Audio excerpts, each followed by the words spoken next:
Hi everyone. In this video we will briefly wrap up 2023 and have a look at 2024. My name is Ingvar. I've been active on eToro for the last 3.5 years, and by today there is over 4,000 people copying and over 500,000 people following.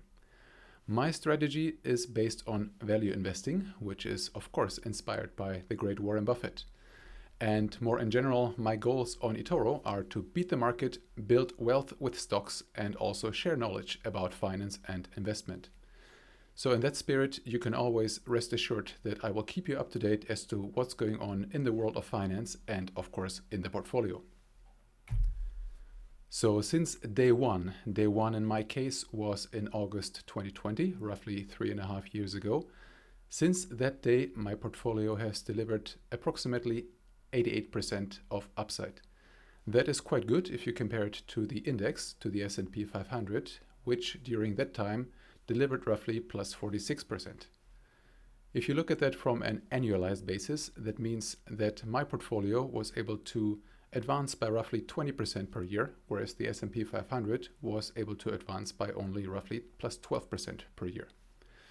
You can also see very clearly that the outperformance of the portfolio started in 2022, which was in general a very tough year for the markets. Many tech stocks were suffering especially, but my portfolio was able to do very well in that period, and the portfolio was moreover also able to deliver good performance in 2023 and basically keep that advantage over the index. So let's have a look at what's behind that in 2023. What's behind that performance? For that purpose, you can see here every single stock which was in the portfolio during 2023. So in total, the portfolio delivered 16.5% upside, and most of that is really explained by 6 stocks, the ones which you see here on the left with a lot of green bars. And out of those 6 stocks, there were 2 stocks which were able to contribute about half of those positive returns. That is Vistra and Signet Jewelers. Nonetheless, although it looks a bit concentrated because most of the returns came from 6 stocks, and within those 6 stocks there were 2 very strong ones. Nonetheless, if you look at those 6 stocks which contributed to the portfolio performance during 2023, they all came from very different industries. And I think that is quite important to know, because in the S&P 500, on the index, most of the returns were really driven by big tech, which I believe creates certain risks in the S&P 500, and that might be a little bit more balanced in my portfolio going forward.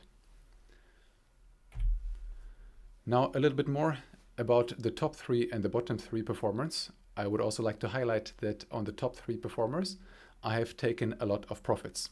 So on Vistra, that is the case, on Signet, that is the case, and on Coinbase, that position was closed entirely already in the first half of 2023. If you look at the bottom 3, the 3 worst performers during last year, one of them I decided to close, that is Takeda. So I took small profits on that stock simply because I believe that capital is deployed better in other places. The other 2 stocks, Prosus and K&S, 2 quite different companies, but I believe they fulfill an important role in the portfolio during 2024, and therefore I'm keeping them in there. So when you're investing, it's obviously always about the future. What's ahead? How can we anticipate the future?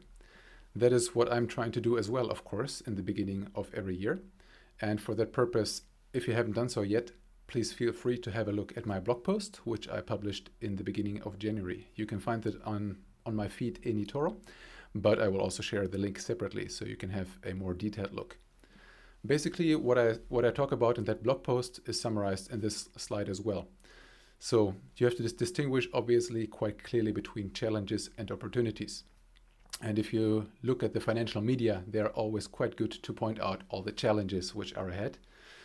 Some of them, of course, are pointed out for good reason. And those 3 which are most important in my opinion, I've listed here.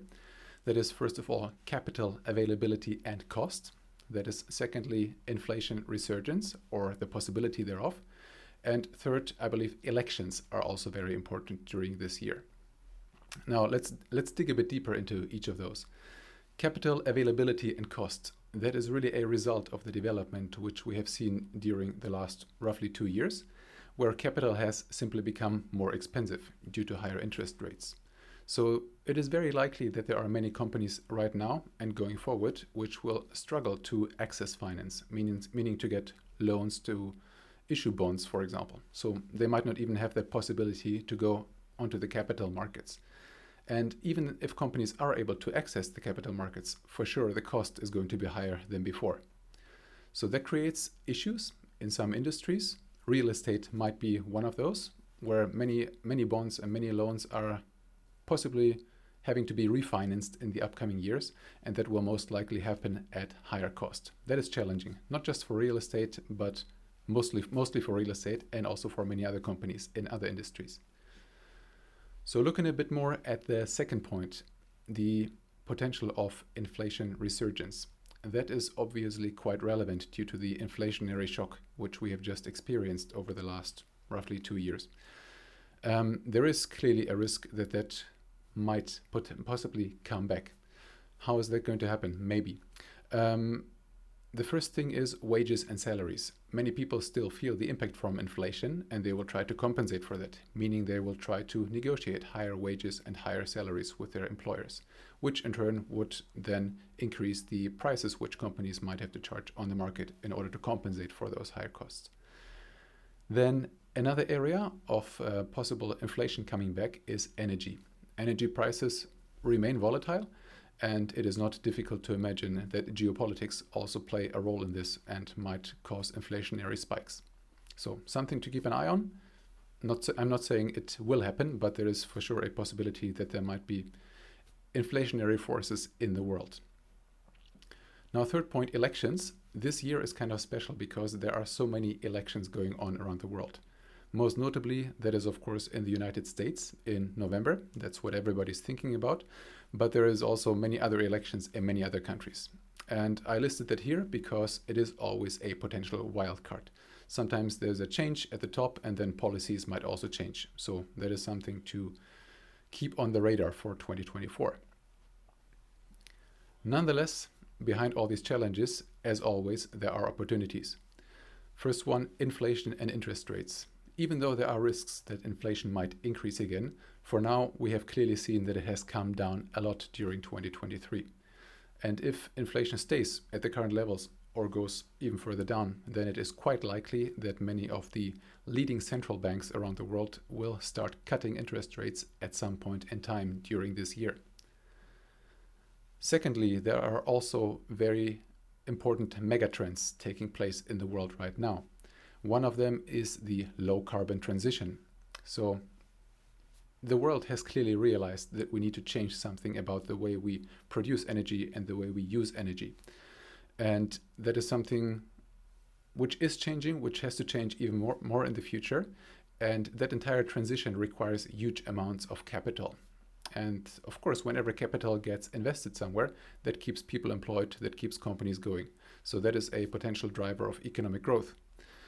And Europe, although Europe is sometimes clumsy in the way it approaches things, Europe has a very good chance to use that energy transition as a way out of the current economic slump. Third point, I can of course not go into 2024 without talking about AI. So last year, AI was obviously all the rage. And this year, 2024, could really be quite interesting because it might be the first full year where other companies are really adopting AI to increase productivity.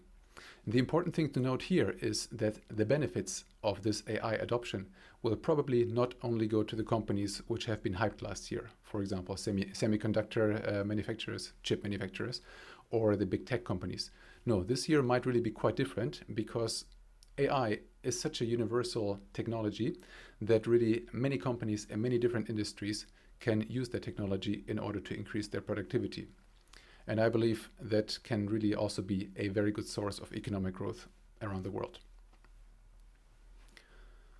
So, what to make of all of this? I think the portfolio is quite well positioned for 2024.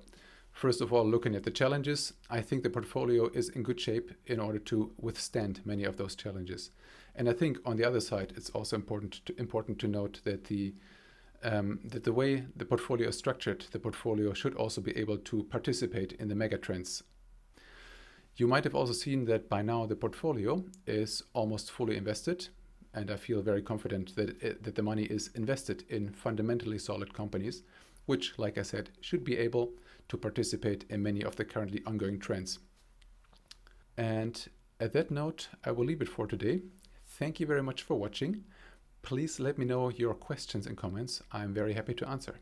See you next time.